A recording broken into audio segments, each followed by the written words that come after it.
네, 이번 시간에는 그 모델링 방법론에 도움이 되는 책 하나를 소개하려고 합니다.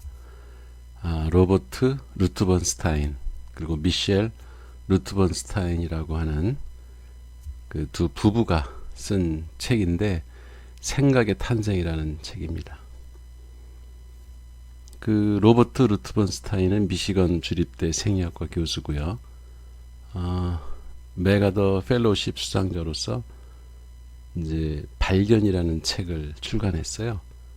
발견이라는 책이 이제 과학 지식의 변경에서 문제를 고안하고 풀기라는 그 부제가 붙은 책인데, 그 미셸 루트번스타인 부인도 역사학자로 연구 동반자 역할을 합니다. 이들 부부는 이제 그 주 연구 과제가 꿀, 진흙, 구더기 그리고 기타 의학적 경위들이라는 책을 함께 저술을 하기도 했죠. 자, 이 책의 줄거리를 보면 이 책은 음악, 미술, 과학, 수학, 문학 등 다양한 분야에서 창의성을 빛낸 천재적 인물들의 그 창의적으로 생각하는 방법을 소개하고 있습니다. 이 책에서는 이제 그 크리에이티브니스를 갖다가 창조성이라고 해석을 했는데, 일본 사람들이 주로 이 창조성이라는 말을 많이 쓰는 것 같아요. 우리나라는 창조성이라는 말보다는 창의성, 창의적 이런 말을 많이 쓰죠. 뭐 이렇게 서로 교환해서 써도 되는 말이긴 하지만 창조하고 창의는 약간 의미를 엄격하게 구분하면 좀 달라요. 그러니까 창조라는 것은 이게 만든다는 뜻이죠. 그래서 새로운 것을 만든다는 의미고, 창의는 새롭게 생각하는 거죠. 그래서 그 두 개의 의미에 약간 차이가 있는데, 근데 뭐 시중에 나와 있는 책들은 그걸 별로 구분 안 하고 쓰는 것 같습니다. 근데 저는 창의성이라고 해석하고 싶어요. 갈릴레오, 여러분들이 이제 이름만 들어도 알만한 유명한 사람들이죠. 레오나르도 다빈치, 아인슈타인, 헬렌 켈러. 헬렌 켈러 잘 알죠? 작가죠. 그리고 스트라민스키, 지휘자 겸 음악가, 작곡가이고, 피카소, 입체주의 화가, 그 다음에 마르셜 듀샹, 화가죠. 현대 미술의 아주 거장이라고 할 수 있죠. 그 다음에 버지니아 울프, 시인이자 문인, 리처드 파인만, 이 사람은 노벨상 탄 과학자죠. 제인 구달, 침팬지 연구로 유명한 여성 과학자죠. 이런 수많은 사람들이 어떻게 창의적으로 사고했는지 예를 들고 있습니다. 이 책에서.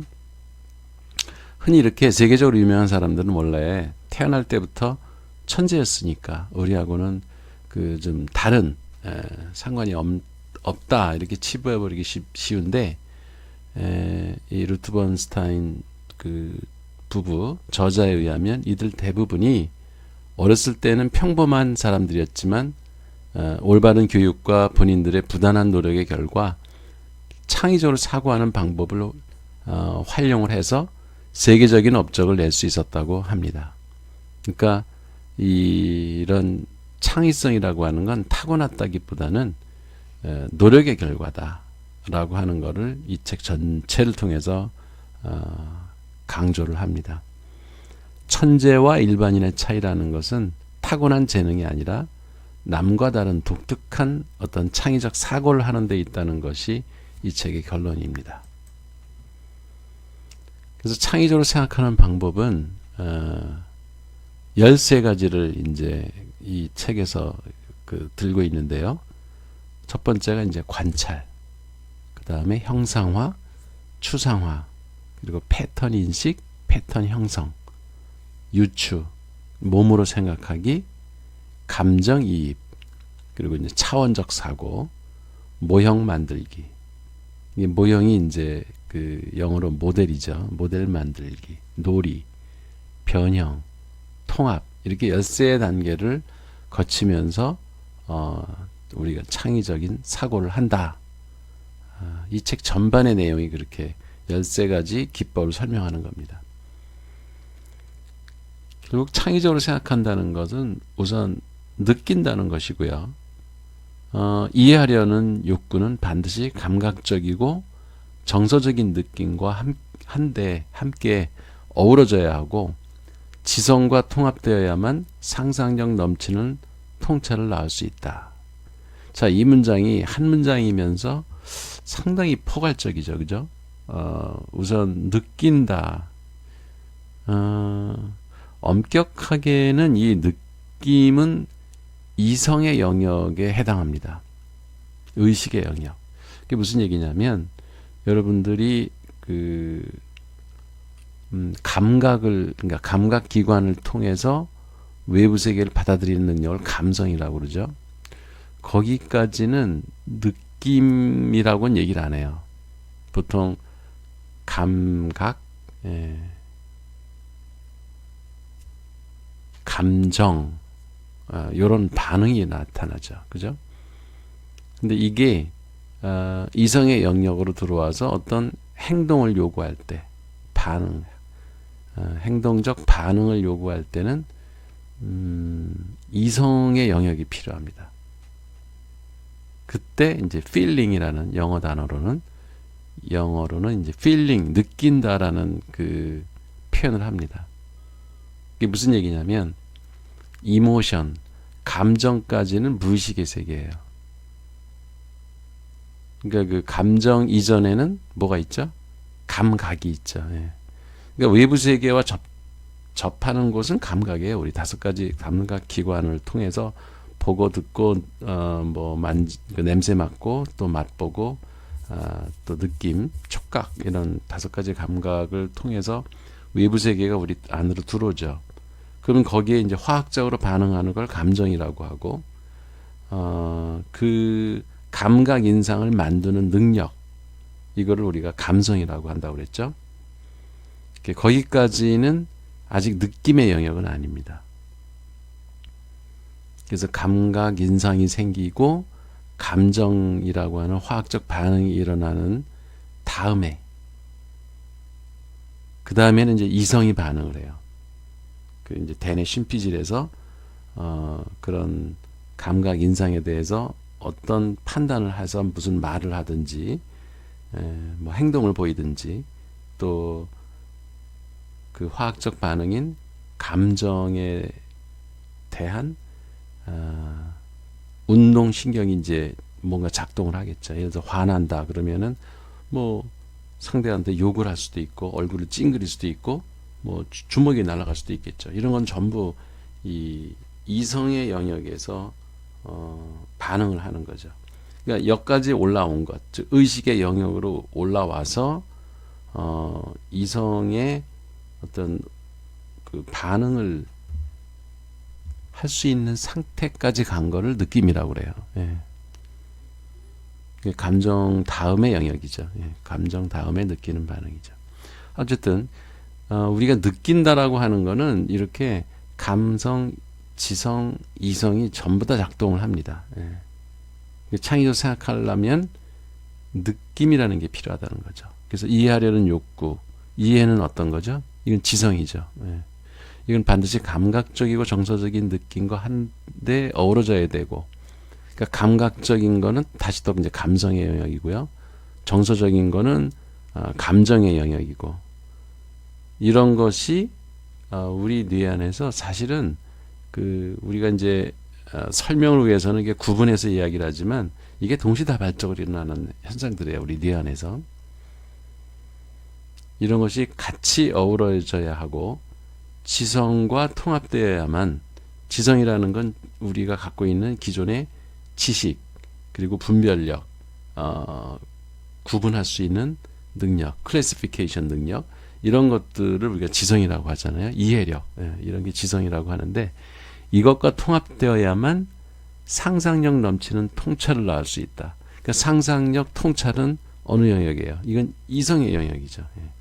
그래서 인간의 그 인지 활동의 가장 고단위 능력이 이제 이성의 영역인데 여기에서 상상력과 통찰이 생기는 겁니다.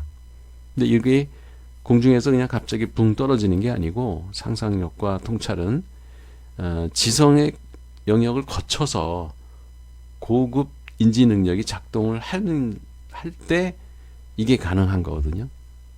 근데 그 지성이라는 건 또 재료가 어디서 와요? 감성에서 오죠. 그죠? 감각 인상을 통해서 외부 세계가 우리 뇌 안으로 들어와야. 근데 뇌 안으로 들어오는 걸 보통 우리는 관찰이라고 얘기를 하죠.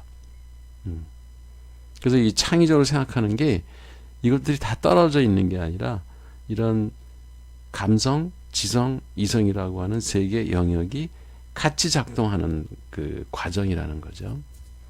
그래서 느낌과 직관은 합리적 사고의 방해물이 아니라 오히려 합리적 사고의 원천이자 기반이다. 자, 이 말도 느낌이라는 거는 감성의 영역에서 주로 다루는 거죠. 그죠? 감성과 감정의 영역에서 우리가 이성적으로 반응하는 것을 느낌이라고 그래요.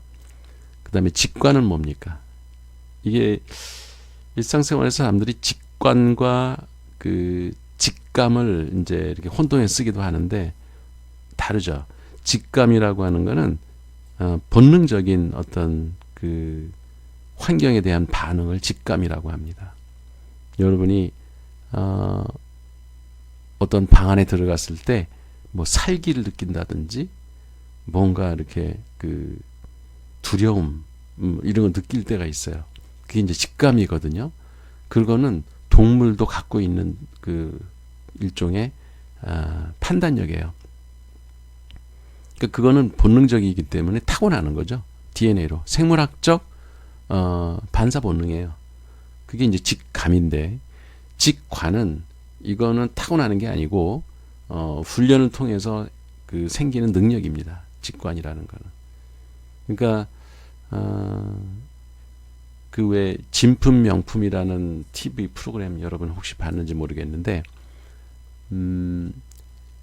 집에서 전해져 오던 그 가보나 뭐 이렇게 유물 이런 것들을 한번 가치가 얼마 되는지 감정 평가를 하고 싶다 그러면은 그 TV 프로그램에다가 이제 그걸 제시를 하면은 거기 이제 연예인들이 몇 명 나와서 이제 추측을 하죠. 저건 얼마 정도 될 거다. 뭐 이렇게 설명을 듣고 나면은 저 정도 물건은 진품인지 가짜인지 이런 것들을 이제 이야기하고 마지막에 그 전문가가 나와서 판결을 합니다. 이거의 가치는 어느 정도 된다. 이거는 진짜다, 가짜다. 이런 거를 이제 판정을 하는데 그 사람들은 그냥 턱 보면 알아요. 그걸 뭐 자세히 조사하고 무슨 성분 분석해보고 이래서 판단하는 게 아니라 물건을 보는 순간 직관적으로 직감이 아니에요. 직관적으로 그 물건이 진짜인지 가짜인지 그리고 가치가 어느 정도 되는 건지 이런 거를 순간적으로 판단할 수 있는 능력이 있습니다. 그러니까 이 사람들은 타고난 게 아니에요. 그거는 오랜 기간 동안 연구를 하고 그런 분야의 경험 그리고 지식 이런 것들을 계속 쌓아온 결과 딱 그 물건을 보는 순간 판단할 수 있는 거죠. 그게 바로 직관입니다. 그러니까 직관은 훈련을 통해서 얻어낸 그 순간적인 판단력을 직관이라고 하는 거예요. 그러니까 그런 것들 이게 느낌과 직관이라는 게 합리적 사고라는 거 합리의 리가 이성이거든요. 그러니까 이성적 사고의 방해물이 아니라는 거죠. 왜냐하면 느낌과 직관이라는 건 다 이성이 없이는 불가능합니다. 인간의 이성의 능력을 통해서 생긴 것들이기 때문에 이런 건 합리적 사고의 방해물이 아니라 오히려 합리적 사고의 원천이자 기반이 된다. 그런 얘기를 이야기하고요. 자, 이제 본격적으로 13가지 그 창의적 사고법이 이제 소개가 됩니다. 첫 번째가 관찰이죠. 그렇죠? 여러분이 오감을 통해서 외부 세계를 우리 뇌로 들여와야 그때부터 이제 인지 활동이 시작됩니다. 그래서 모든 지식은 관찰에서부터 시작한다. 그리고 관찰은 우리 모델링의 그 정의가 뭐예요? 인간이 어떤 의도를 가지고 이렇게 시작하죠. 그 의도라는 게 의지의 표현입니다. 그러니까 모델링은 저절로 되는 게 아니라 인간이 의도적으로 행위를 하는 거예요. 능동적 행위죠.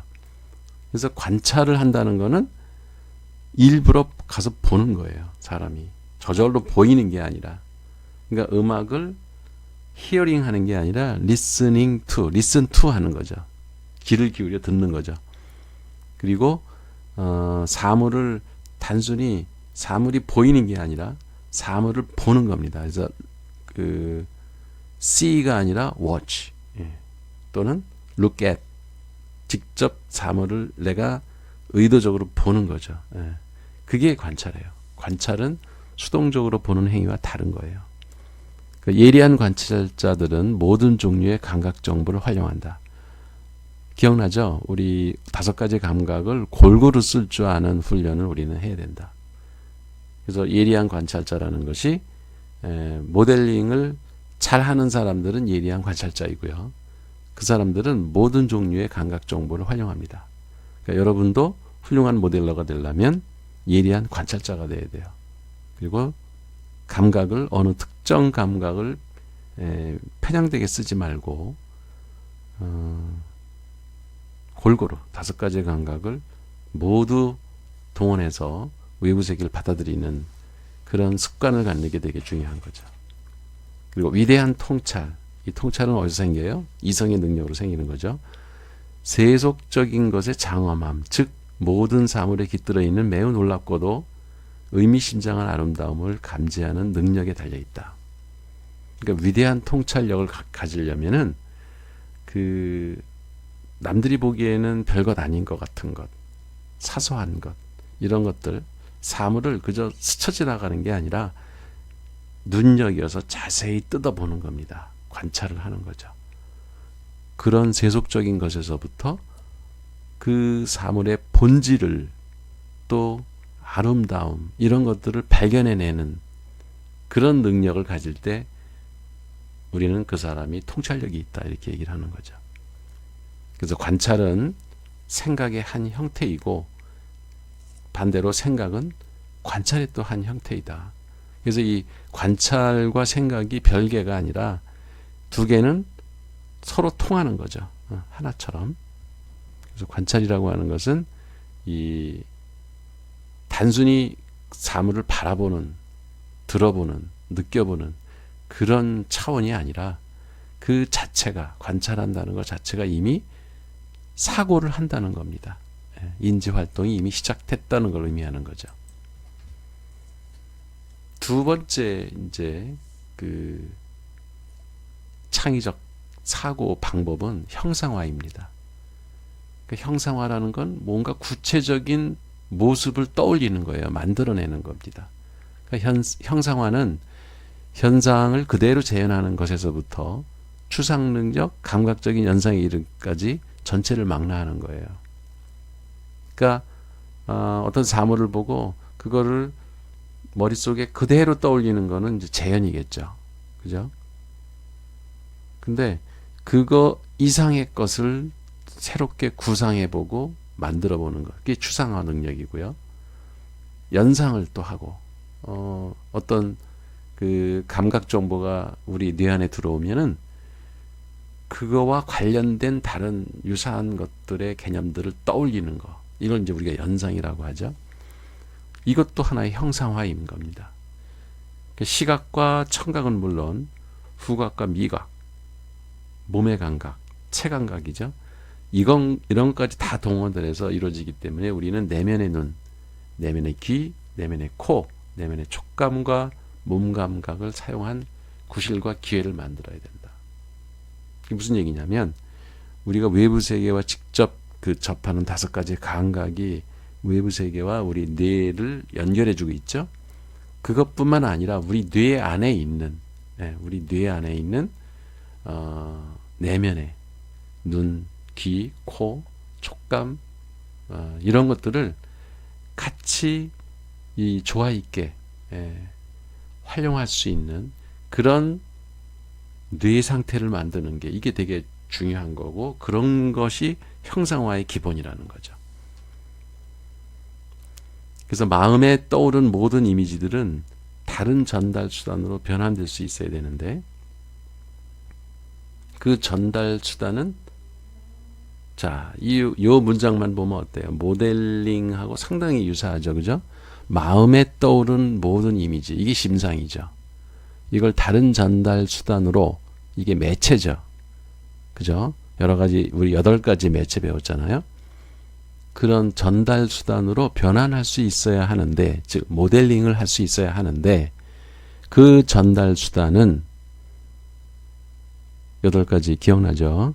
말도 있고, 음악, 동작, 사운드. 말은 구술이죠. 동작은 몸짓. 예. 모형은 이건 이제 결과물이에요. 그 다음에 회화, 그림이죠. 도형, 그림. 영화는 그림과 사운드, 그 다음에 뭐 자막이면 문자. 이런 다양한 멀티미디어, 그 다양한 매체를 이용해서 만든 모델이죠. 그 다음에 조각, 이거는 물질이죠. 수학은 수학, 예, 수학식. 논문은 문자. 이게 다 우리가 공부한 것들이잖아요. 이게 8가지 매체를 통해서 만들어내는 것.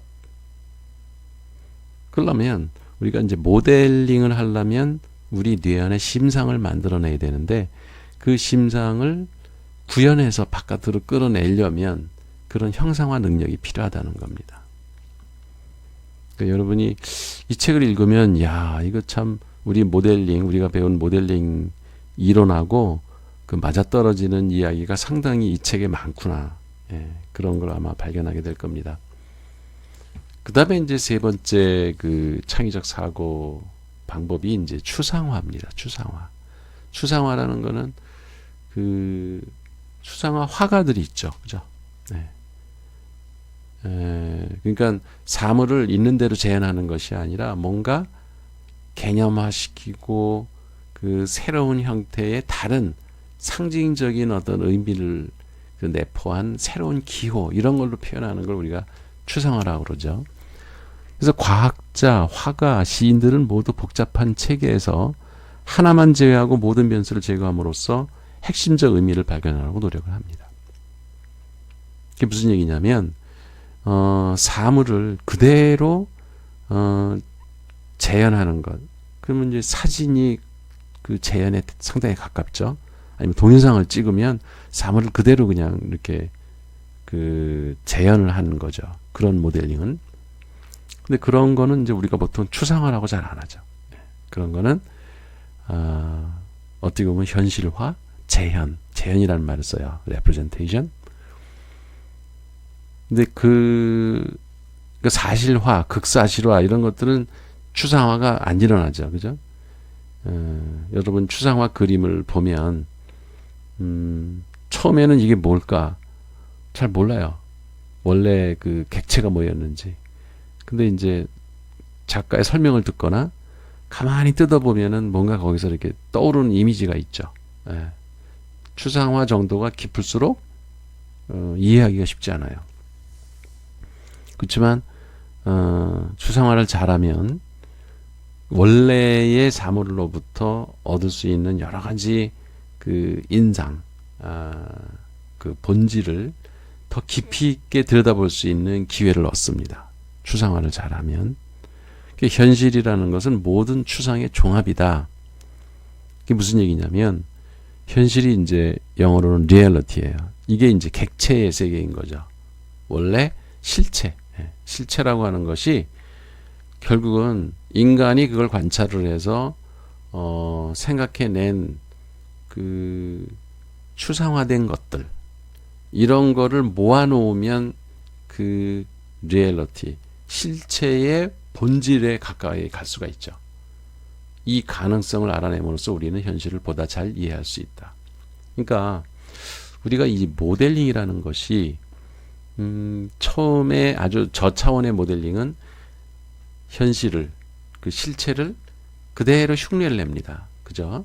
그 어린아이들이 왜 그 뭐 말을 배울 때도 그렇고 그 처음 우리가 어떤 전공을 시작할 때 그때는 되게 모방을 합니다. 그죠? 그림을 그리는 화가 그 회화과 학생들이 처음에 하는 게 데생부터 시작하잖아요. 그거는 사물을 있는 그대로 이렇게 처음에 모방을 합니다. 그러다가 점차 이제 자기 내면의 세계를 표현하기 위해서 추상화라든가 뭐 입체파라든가 뭐 큐비즘이라든가 미니멀리즘 이런 식으로 점차 이 추상화 정도가 높아집니다. 그죠? 근데 그렇게 추상화를 하다 보면 원래 사물의 본질을 처음에는 이해 정도가 낮다가 추상화를 자꾸 하다 보면 그 본질을 좀 더 깊이 있게 이해할 수 있는 기회를 얻게 돼요. 그래서 진정한 의미에서 추상화라는 것은 현실에서 출발은 하되 불필요한 부분을 과감하게 도려내는 겁니다. 그리고 사물의 그 본질, 엑기스만 뽑아서 표현을 하려고 하는 그런 과정을 거치다 보니까 과연 그러면 그 객체, 그 사물의 본질이 뭘까를 더 깊이 있게 생각할 수밖에 없죠.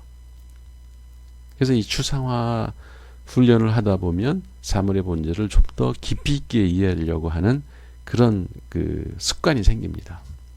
그래서 우리가 이제 궁극적으로 할 일은 추상화 자체의 본질을 찾아내는 것.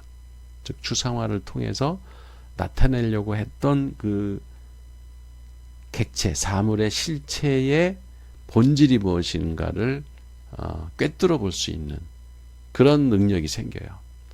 그러니까 이 추상화를 잘하는 사람들은 어찌 보면 통찰력이 상당 수준 올라가 있는 사람이다. 이렇게 얘기할 수도 있겠죠. 이런 게 이제 모델링 과정에서 우리가 훈련을 받는 한 측면입니다. 네 번째 방식이 이제 패턴 인식이에요. 그러니까 패턴이 있는 거를 알아채는 거예요. 패턴 인식이라는 말은. 그러니까 패턴이라는 게 뭐죠? 주기적으로 시간이 이제 이렇게 쭉 장기간 동안 어떤 사물이 일으키는 현상을 관찰을 하다 보면 그 주기적으로 비슷한 현상이 이렇게 반복이 됩니다. 그런 걸 우리가 패턴이라고 그래요. 그죠? 그 카오스 이론 들어봤죠? 그 복잡계 이론. 카오스. 그러니까 우리가 살고 있는 이 세계가 되게 처음에는 복잡하게 보여요. 특히 뭐 태풍이 일어나는 현상, 기후 현상, 뭐 엘니뇨 현상, 무슨 요즘에 미세먼지 이런 거의 원인을 정확히 아는 사람 지금 아마 없을 거예요. 우리 주변에서 일어나는 일들은 그 원인이 다양하기 때문에 그 진짜 그 원인이 뭘까를 정확히 알기는 쉽지 않습니다. 그렇지만 오랫동안 이렇게 관찰을 하다 보면 패턴이 생겨요. 그 지진이라는 것도 그렇죠. 지진이라는 것도 정확하게 그 원인을 파악할 수는 없습니다. 그렇지만 패턴을 발견을 해서 예측을 하죠. 어느 정도 언제쯤 되면은 어느 정도 규모의 지진이 일어날 것이다. 또 태풍도 해마다 그 일어나는 시기나 지역이나 이런 것들이 거의 이렇게 패턴이 있잖아요. 그러다 보니까 처음에 인류가 그런 태풍이나 지진이나 이런 기후 현상을 만났을 때는 되게 막 황당하고 놀랍고 그랬을 거예요. 뭐 개기일식 일어난다든가 개기월식 이런 현상들은 뭐 그 지구가 망할 것 같은 종말이 왔다 막 이런 식의 얘기들도 하고 그랬을 거예요. 처음에는.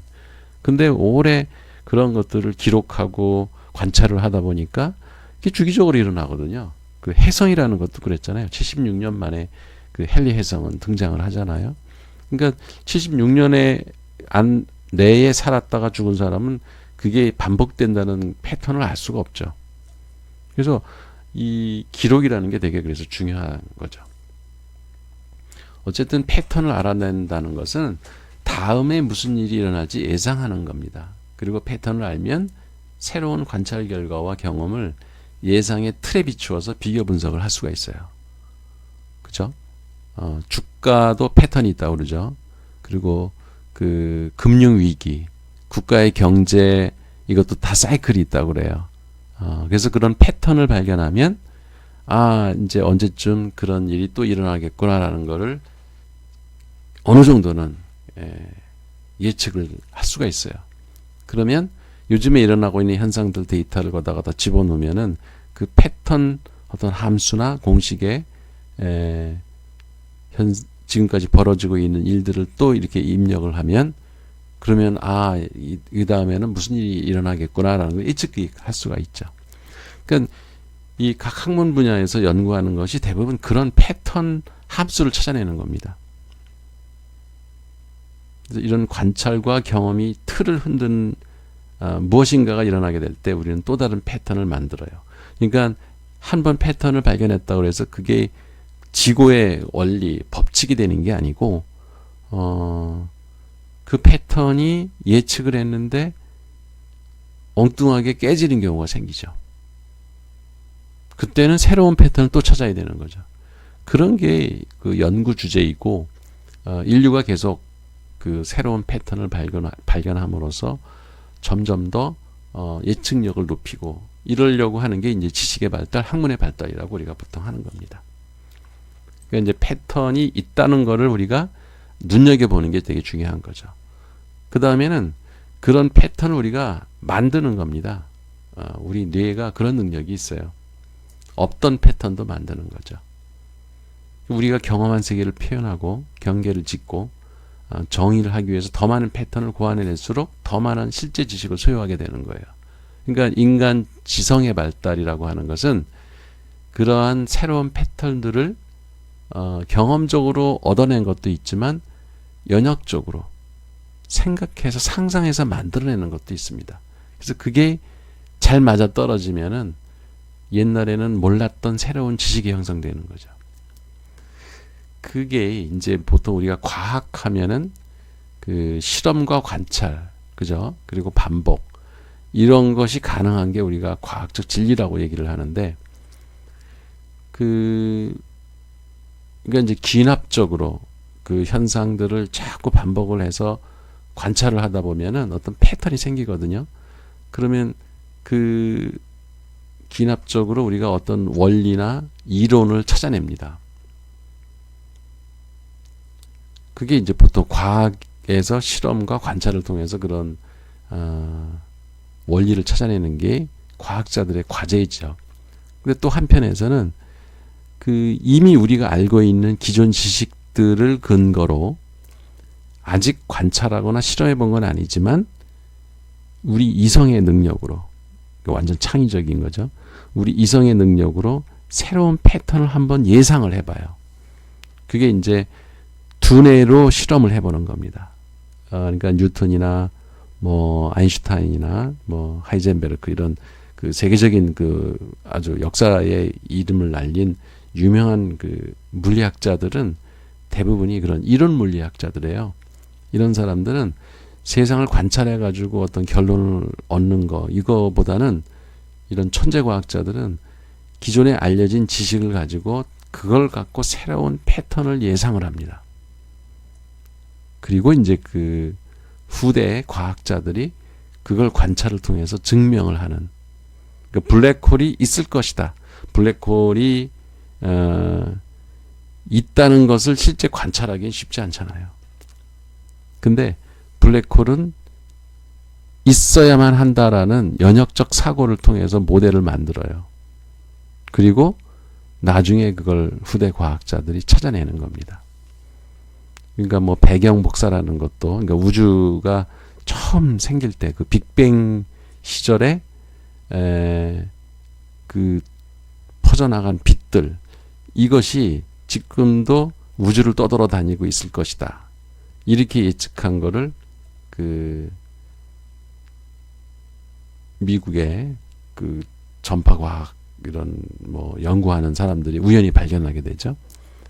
그래서 그 이전에는 그런 게 관찰이 된 적이 없기 때문에 그냥 사람들의 이론적인 어떤 틀로만 있었는데 나중에 그게 관찰이 돼서 입증이 되는 그 왜 힉스 입자라고 하는 것도 수학식으로 연역을 해보면은 그게 있어야만 힉스 입자가 있어야 되면 공식이 그 분리 방정식이 성립이 되는 그런 거를 물리학자들은 이론 물리학자들은 미리 예측을 했었어요. 그래서 이 우주의 생성 과정에 히그스 입자라는 것이 있었어야 한다. 그러니까 아무도 히그스 입자를 관찰하지는 못했었죠. 그 이전에는. 근데 그걸 거꾸로 먼저 이론을 만들어서 실제 실험을 통해 가지고 몇 년 전에 히그스 입자가 존재한다는 거를 그 왜 유럽에 그 프랑스인가요? 거기에 CERN이라고 선이라고 하는 그런 핵 그 입자 실험 그 장치에서 그걸 발견을 했죠. 그러니까 이런 것들이 그 패턴을 형성한 거를 나중에 관찰을 통해서 입증을 하는 겁니다. 그러니까 패턴 형성 기술을 배우는 것은 모든 분야, 학문 분야, 교과 과정에서 혁신의 열쇠가 돼요. 그것은 특별한 도구나 다른 사람의 도움 없이는 운동 감각적 패턴과 청각적 패턴, 리듬감만을 이용해서 훈련이 가능해요. 그러니까 이제 인간이 위대하다고 하는 게 바로 이런 부분입니다. 그러니까 실제 사물의 세계에서 일어나는 현상들을 관찰해서 얻는 지식도 있고, 근데 관찰은 아직 안 됐지만 우리의 이성의 능력으로 그런 패턴을 형성하는 그런 능력을 갖게 된 것이 이 인류가 지구를 어찌 보면 정복한 그 원동력이 됐다. 이런 이야기를, 그게 이제 상상의 질서라고 이제 유발 하라리 교수 그 사피엔스라는 책을 쓴 사람, 그 사람은 그런 얘기를 하죠.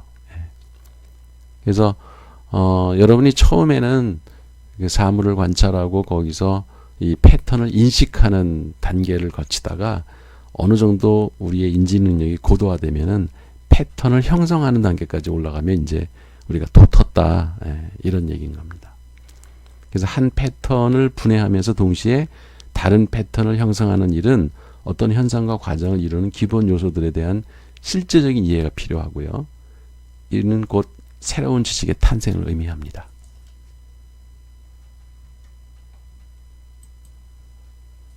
여섯 번째 이제 사고방식이 그 유추라고 하는 거다. 유추.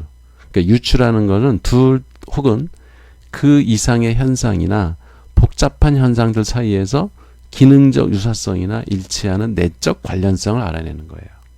이것도 원래 우리 감각 인상을 통해서 그 외부 세계를 받아들인 그 자체는 아닌 거죠.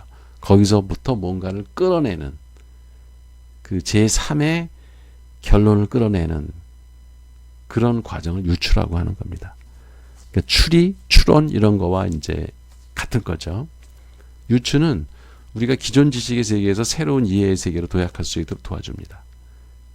이게 어떤 능력이에요? 감성, 지성, 이성 중에 어떤 거죠? 이성이죠. 이런 능력을 이성의 능력이라고 하는 겁니다. 유추를 할 수 있는 능력은 이성의 능력입니다. 일곱 번째, 몸으로 생각하기. 이제 이 체감각을 이용하는 거예요. 우리 몸을 움직여서 어떤 일을 처리하고 난 후에야 그것을 인지할 때가 있어요. 그러니까 몸으로 배운다고 그러죠. 그래서 그 되게 이제 몸짓 모델링, 우리 매체 중에 몸짓이라는 게 있었잖아요. 이게 참 희한한 것이 말로 듣거나 뭐 이렇게 눈으로 봐가지고서는 잘 이해가 안 되는데 몸으로 해보면 체득하는 게 있어요, 그죠? 되게 이제 스포츠, 뭐 댄스 이런 것들 그 백날 설명 들어봐야 잘 이해가 안 가죠. 근데 몸으로 해보면은 그 원리나 그 룰이나 이런 것들이 자명하게 드러나는 경우가 있습니다. 음악도 어떤 사람은 이론을 배우지 않고 그냥 자기가 직접 악기를 어려서부터 그냥 몸으로 익혀서 음악의 원리를 깨우치는 사람도 있습니다. 몸을 움직여서 어떤 일을 처리하고 난 후에야 그 원리를 인지하는 거죠. 그러니까 피아니스트들은 근육이 음표나 소나타를 기억한다고 그렇게 얘기를 하는 거죠. 골프 선수들도 마찬가지죠. 스포츠의 대가들, 그 프로 선수들 이런 사람들은 생각보다 몸이 먼저 움직인다고 그래요. 오히려 생각이 몸을 방해하는 경우가 있죠. 그래서 이제 연습할 때는 의식적으로 어떤 규칙이나 룰을 따라서 연습을 하지만 실전에 나가서 연주를 하거나 운동을 할 때는 오히려 생각을 접고 그 잡념이고 뭐고 다 접고 몸이 움직이도록 몸의 흐름에 맡기는 것이 훨씬 더 뭐 골프 선수들도 그 점수가 좋게 나오고 피아니스트, 뭐 바이올리니스트 이런 그 연주를 하는 사람들도 몸이 그냥 따라간다고 그래요. 몸으로 생각하는 거죠. 그야말로 근육에 기억이 돼 있다. 뭐 이런 얘기를 하는데, 그러니까 체화된 거죠. 하도 반복을 오래 하다 보니까 몸에 완전히 익혀진 겁니다. 그러니까 우리가 사고하고 창조하기 위해서 근육의 움직임과 긴장, 촉감 등을 떠올릴 때 비로소 몸의 상상력이 작동을 하기 시작한다고 그래요. 그래서 사고하는 것은 느끼는 것이고 느끼는 것은 사고하는 것이다. 그러니까 여러분이 이렇게 뇌만 혹사해서 그 머릿속으로 이렇게 망상에 젖어 있고 이 상상만 하고 있는 거는 별로 실제로는 이 창의성에 별로 도움이 안 됩니다. 몸으로 직접 해봐야 돼요. 그래서 그 몸짓이라고 하는 이 매체도 여러분이 적극적으로 활용할 것을 그래서 권장을 하는 거고, 체감각도 적극적으로 여러분이 활용을 해서 몸이 세상을 이해하도록 움직여야 됩니다. 8번째가 이제 감정이입이에요. 그러니까 감정이입은 다른 사람의 몸과 마음을 통해서 세계를 지각해 보는 겁니다. 나의 몸과 마음을 통하는 게 아니라 나라면 저 사람의 입장에서 한번 입장 바꿔 생각해봐 이런 말이 있잖아요. 그 상대방의 입장에서 한번 생각해 보는 겁니다. 철학자 칼 포퍼, 이 사람 기억나요? 칼 포퍼가 누군지? 그 왜 우리 3월드 이 모델링의 그림 보면은 맨 왼쪽에 사물이 있고 가운데 인간의 정신세계가 있고 맨 마지막에 모델의 세계, 이렇게 세 개의 세계로 돼 있다라고 하는 말을 한 사람이 칼 포퍼라고 그랬죠. 바로 그 사람입니다. 우리 이 모델링 이론의 기초를 제공한 사람이에요. 이 철학자 칼 포퍼는 새로운 이해를 얻을 수 있는 가장 유용한 방법은 공감적인 직관 혹은 감정이입이라고 봤습니다. 이 공감 능력이라고 하는 게 그런 거잖아요. 상대방 입장에서 한번 생각해보는 능력. 공감적인 직관 혹은 감정이입. 그러니까 내 생각만 하는 게 아니라 상대방의 입장에서 생각해보는 거예요. 문제 속으로 들어가서 그 문제 일부가 돼보는 겁니다. 그러니까 어떤 때는 그 감정이입이 다른 사람의 입장에서 생각할 수도 있지만 사물의 입장에서도 나를 한번 생각해 보는 거예요. 그러니까 여러분이 꽃을 바라볼 때 내 주관에서 주체의 입장에서만 꽃을 바라볼 게 아니라 거꾸로 꽃의 입장에서 한번 나를 생각해 볼 수도 있어요. 그죠? 꽃의 입장에서 꽃이 나를 바라본다면 어떨까? 이러면 아마 여러분이 새로운 그 이야기를 만들어낼 수 있을 것 같아요. 상상력은 그런 데서 나오는 겁니다. 창의력이라고 하는 거는. 그래서 감정이입적 상상력을 촉진하고 증진시키기 위해서는 연극 경험이나 문학적 소양이 도움이 됩니다. 그러니까 여러분들이 너무 소비만 하면 안 되겠지만 우리가 소설이나 이런 문학 작품이나 영화, 연극 이런 것들을 그 시간이 있을 때 즐기는 것이 여러분 상상력이 상당히 창의력 발달에 도움이 됩니다.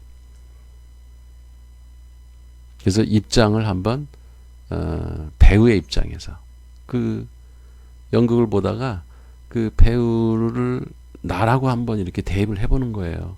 그러면 훨씬 더 그 감정이입이 되면서 그 연극에 빠져들 수가 있죠. 소설도 마찬가지죠. 소설 주인공 중에 누구를 이건 나하고 같이 대비를 시켜보면 그 사람 입장에서 이렇게 소설을 막 이렇게 전개하는 거를 보면은 정말 흥미진진할 수가 있죠. 그러니까 내가 나 자신이 아니라 스스로 이해하고 싶은 것이 될 때 가장 완벽한 이해가 가능해집니다. 그러니까 우리가 이제 주체론을 배웠는데 모델링의 주체가 되는 거 그거야 뭐 어쩔 수 없는 거잖아요. 그죠? 어차피 우리가 모델링을 해야 되니까. 근데 입장을 한번 거꾸로 객체의 입장에서 한번 나를 생각해 보는 거죠. 그러면은 새로운 이해가 가능하고 그 사물의 본질에 대해서 더 깊이 있게 이해할 수 있게 되고 그것이 그 창의력의 원천이 될 수가 있는 거죠.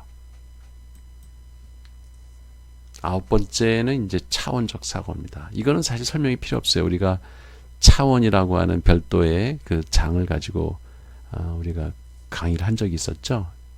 그래서 차원적 사고라는 것은 어떤 한 차원에서 주어진 정보를 변형시켜 다른 차원으로 옮겨놓거나, 그러니까 1차원에서 우리가 모델링을 하다가 그걸 2차원으로 한번 바꿔보기도 하고, 그걸 3차원, 4차원, 5차원까지 그 차원을 이렇게 변형시킬 수 있는 자유자재로 그런 사고를 하는 거, 이게 창의력 발달에 도움이 된다는 겁니다.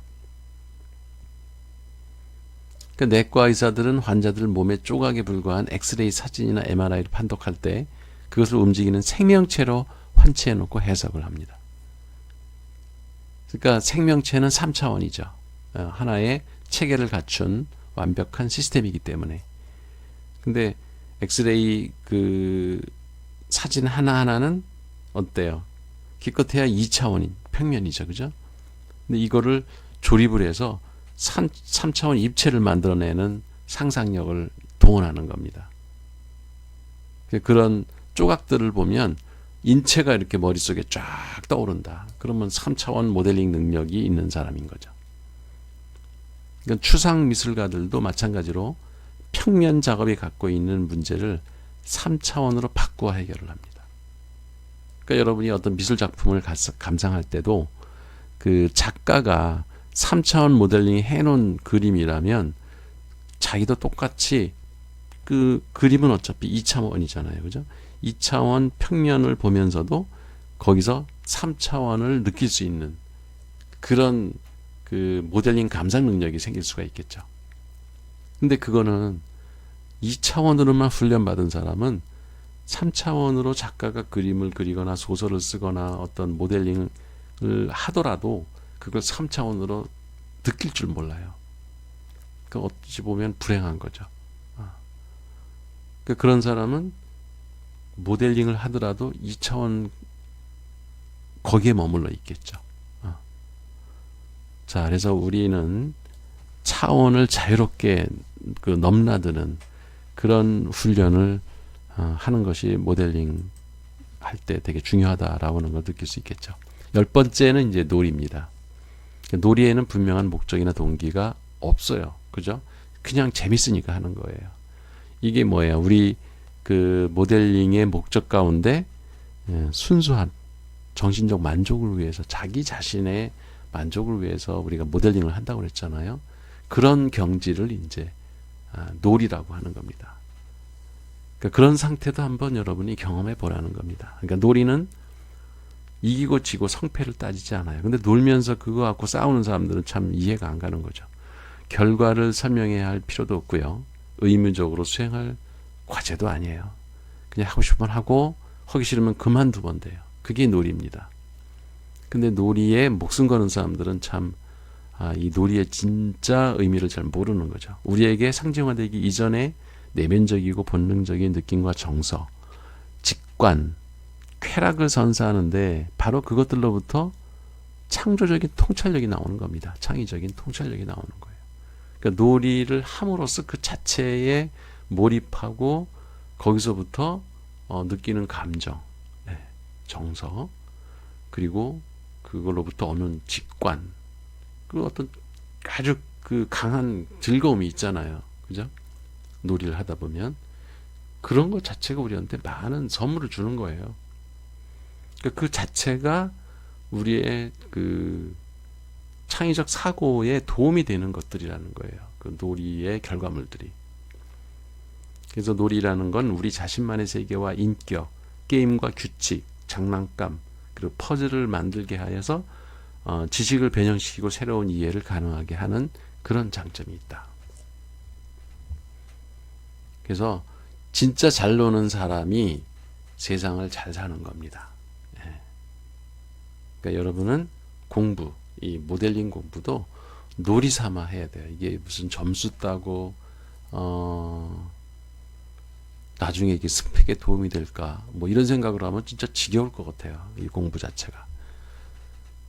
그러니까 사실 놀이 경지로 공부를 한다는 거는 상당히 고단수죠. 고수나 할 수 있는 일인데 여러분이 못할 것도 없어요. 맘먹기 따라 얼마든지 여러분이 놀이 삼아 공부할 수 있습니다. 그런 것이 진짜 여러분의 모델링 능력을 키우는 원천이 될 겁니다. 11번째는 변형입니다. 그러니까 기존에 있는 걸 바꿔보는 거예요. 이렇게 새로운 걸로. 그러니까 여러 가지 생각 도구를 연속적 혹은 동시에 사용하여서 생각 도구끼리 영향을 주고받거나 작용하게 하는 것. 그러니까 지금 10가지 앞에서 그 생각의 그 도구들을 쭉 나열했었잖아요. 그런 것들끼리도 왔다 갔다 서로 추상화했다가 형상화하고 형상화했다가 뭐 패턴 인식으로 가고 패턴 인식에서 패턴 형성으로 가고 이런 거가 상호 왔다 갔다 그 자유롭게 이렇게 그 이쪽에서 저쪽으로 옮겨가는 것, 이게 변형이라는 거예요. 그 변형적 사고는 음악, 유전자, 전신, 시 등 서로 다른 분야를 마구 연결하는, 요즘에 이거를 뭐라고 그래요? 융합한다고 그러죠. 융합학문. 그러니까 아니 그러니까 제가 모델링 강의를 한다 그러면 저 양반은 무슨 철학 얘기를 했다가 무슨 또 언어학 얘기를 했다가 또 우주 얘기를 했다가 뇌과학 얘기를 했다가 뭐 얘기 안 하는 게 없네. 그거는 사실 학문의 그 진짜 의미를 잘 모르는 얘기 아니겠어요? 지식이라고 하는 것은 인간이 못할 게 없는 거고요. 서로 경계를 두는 것 자체가 이상한 거지. 인간이 형성할 수 있는 지식이라는 건 경계가 없는 겁니다. 그죠? 그걸 이건 네 영역, 전공도 경상대 내에서도 회계학, 경영학, 인사관리, 재무관리, 마케팅 이런 식으로 구분해서 이야기하고 자기 영역을 지키려고 하는 것처럼 하지만 것도 없는 거죠. 그 좁은 경영 내에서 뭘 그걸 구분을 또 합니까? 하물며 그거보다 더 큰 경제학, 물리학, 화학, 생물 이런 학문의 경계를 구분 짓는 것 자체가 사실은 어떤 학문적 이기심이라고 나는 생각해요. 그냥 인간이라면 어느 영역이고 들어가 보지 못할 이유도 없고요. 공부 안 할 이유도 없죠.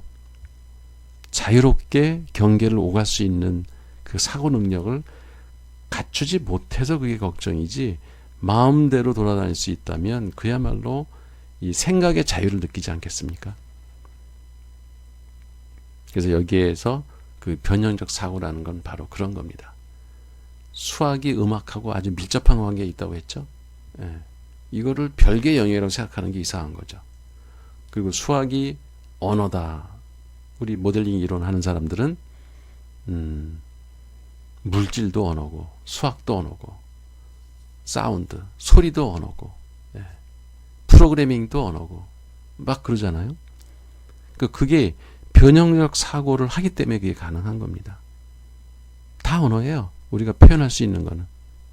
그래서 음악, 유전자는 과학, 음악하고 유전자하고 별 상관없는 거겠죠. 근데 이거를 연결할 때 새로운 상상력이 나오는 거고 창의적인 모델이 가능한 겁니다. 시, 수학 마찬가지예요. 현실 세계에서 창의적 작업을 하기 위해서는 문제를 규정할 때, 그 문제를 조사할 때, 그리고 해답을 이해하기 위한 쉬운 형태로 표현할 때 적합한 생각도를 동원할 줄 알아야 됩니다. 그래서 변형적 사고는 다른 분야, 서로 다른 분야, 상이한 분야를 연결해주는 메타 패턴을 드러내줘서 특정 영역에 치우친 사고보다 더 가치 있는 통찰을 낳을 수 있는 겁니다. 제가 이제 모델링 이론을 처음 썼을 때 이 책을 이제 그 아는 사람들한테 이렇게 몇 권을 나눠줬어요. 그랬더니 그 중에 이제 여러 가지 그 평이 들어왔는데 그 중에 제가 제일 기분 좋았던 그 평이 어떤 철학 교수예요. 우리 한남대학교 철학과 교수분인데 이분이 뭐라고 딱 한마디로 이 평을 하냐면 강신철 교수님이 철학의 메타 이론을 제시했다. 이런 이야기를 한 적이 있어요. 여기 이제 메타 패턴이라는 말이 나와서 그 생각이 났는데 메타라는 것이 무엇 위에 무엇을 이야기하는 겁니다. 그러니까 우리가 분석을 했는데 그 분석한 결과를 다시 또 분석하는 것을 메타 분석이라고 그래요. 데이터도 1차적으로 우리가 사물에서 이름을 붙인 것들을 데이터라고 그러잖아요. 근데 그 데이터 위에 하나의 또 그 데이터를 또 만들어요. 그걸 메타데이터라고 그래요. 그러니까 사전은 일종의 메타데이터예요. 사전. 무슨 얘기냐면 사전에는 낱말풀이가 있죠. 어떤 단어의 뜻을 풀이해 놓은 건데 그 단어들을 다시 또 거기서 패턴을 찾아가지고 분류를 하고 가나다 순으로 나누기도 하고 그거를 어떤 특정 기준으로 분류를 합니다. 그 분류하는 것도 하나의 데이터잖아요. 그죠? 그러니까 데이터를 다시 위에서 분석을 한 거예요. 그래서 그걸 메타데이터라고 그래요. 그래서 메타라는 거는 어떤 그 현상보다 상위에서 또 한 번 그 현상을 정의하고 분석하는 거를 메타라는 말을 써요. 그러니까 그 모델링 이론은 그 철학자 그분의 그 이야기를 빌면 모델링 이론은 이 세상에 있는 여러 가지 이론들을 그 윗단계에서 한 번 더 설명해 놓은 그 메타 이론이다. 이렇게 저를 칭찬을 한 겁니다. 여러분들은 어떻게 생각할지 모르겠는데 아무튼 여러분은 메타 이론을 배우고 있습니다. 그래서 특정 영역에 치우친 사고보다는 더 가치 있는 통찰을 낳는다.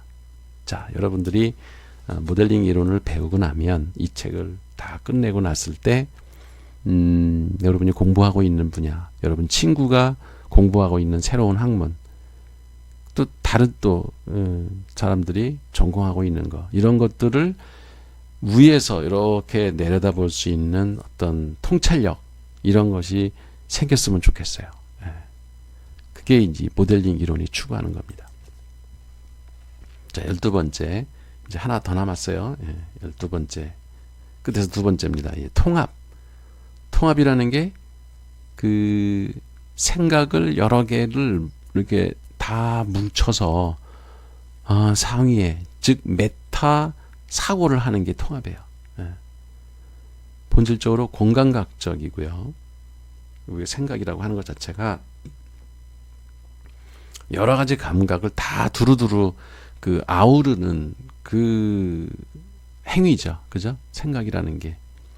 본질적으로 생각이라는 것 자체가 공감각적 행위입니다.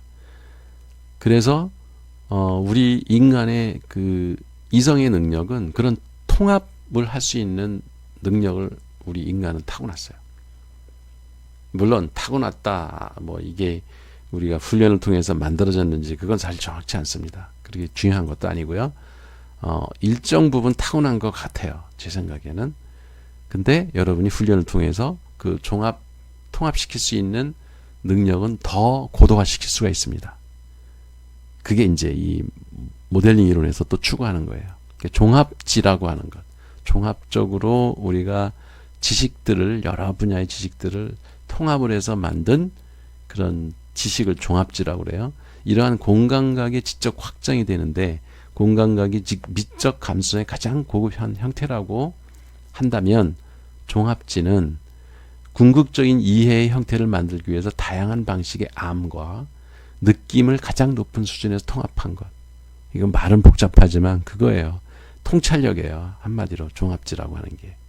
그러니까 여러 학문 분야를 따로따로 공부하는 게 아니라 그것들을 다 통합해서 그 위에서 그 전체 학문을 내려다볼 수 있는 능력, 이게 이제 통찰력이라고 하는 거죠. 그런 능력을 우리 이성은 가지고 있습니다. 상상하면서 분석하고 화가인 동시에 과학자가 되는 것, 이것이 바로 최고의 상태에 이르는 종합지적인 사고입니다. 그러니까 여러분이 추구해야 될 바로 지식의 최고봉이라고 할 수 있겠죠. 자, 13번째 거, 이거는 이제 이 지금까지 했던 것들을 다 아우를 수 있는 그런 능력입니다. 그러니까 12가지 그 창의적 사고 방식을 두루두루 골고루 섞어서 이걸 조화롭게 우리 사고에다가 적용하는 그 능력, 이걸 이제 13번째예요. 그래서 요약을 하자면 창조적으로 생각하는 사람들, 창의적으로 생각하는 사람들은 보고 듣고 만지고 냄새 맡고 맛보고 오감해요. 마음의 눈으로 세상을 관찰한 다음, 여기까지면 육감이죠, 그죠? 그러니까 오감이 있고 우리 뇌가 스스로 자기 뇌 안의 것을 바라보는 생각이라고 하는 게 있죠. 그래서 감각이 6개예요. 그죠? 뭐예요? 시각, 청각, 후각, 미각, 촉각, 이게 5개죠. 거기다 생각, 그럼 6개입니다. 마음의 눈으로 세상을 관찰함. 다음에 이런 느낌과 감각을 어떤 심상으로 만들어서 머릿속에 떠올리는 형상화 능력을 가지고 있어요. 우리 뇌는. 심상을 만들 수 있어요. 여러분은 타고났어요. 그거는. 감각적 경험과 형상은 너무 많고 복잡하기 때문에 단순한 몇 가지 원칙들로 줄여나가는 추상화 단계를 거치게 되고, 이들은 복잡한 현상에서 어떤 패턴을 발견한 다음에 고차원적 원리를 유추해내고 이것을 다른 사람에게 보여주기 위해서 새로운 패턴을 만들어요. 모형을 만들어내는 겁니다. 그런 능력을 가지고 있어요. 그래서 이들은 자신이 하는 일에 감정이입을 해서 놀이하듯이 빠져들고 몸으로 실천하기를 즐깁니다. 그래서 감각적 느낌과 이성적 이해의 세계를 자유롭게 넘나들면서 자기가 만든 모형에서 다양한 변형을 일으키고 통합적 지식을 형성해 나가는 능력을 가지고 있다. 이게 이 루트번스타인 부부의 결론입니다. 자, 이 책의 내용을 여러분이 그렇게 처음에 읽어보면 되게 난해하다고 그래요. 어렵다고 그래요, 이 책이. 근데 여러분들은 아마 지금 읽어보면 재밌다.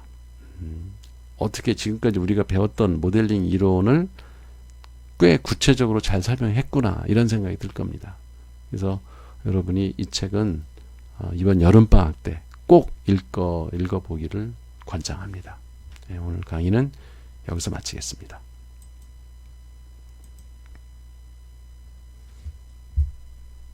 네, 이건 읽어보세요. 결론은. 학생들은 어느 한 분야의 전문가가 되려고 하지 말고 보편적인 창조의 과정을 공부하는 데 중점을 둬야 하고, 둘째로 창조 과정에, 요때는 창의가 아니라 창조예요. 뭐를 만드는 거니까 창조 과정. 이게 모델링 과정이죠. 필요한 직관적으로 상상하는 기술을 터득해야 하며, 셋째, 예술 과목과 과학 과목을 동등하게 배우는 다학문적 공부를 해야 한다. 넷째, 다양한 표현 수단, 즉 매치를 활용할 수 있어야 하고, 다섯째, 한 과목에서 배운 것을 다른 과목에서 응용할 수 있도록 훈련해야 되며, 여섯째, 과목 간의 경계를 성공적으로 허문 사람들의 경험을 활용해야 되고, 일곱 번째, 모든 과목에서 배운 개념들을 다양한 형태로 표현하는 법을 공부하고, 마지막으로 상상력이 풍부한 사람이 되도록, 즉 창의적인 사람이 되도록 노력해야 한다. 여기까지 읽었네요. 여기서 마칩니다.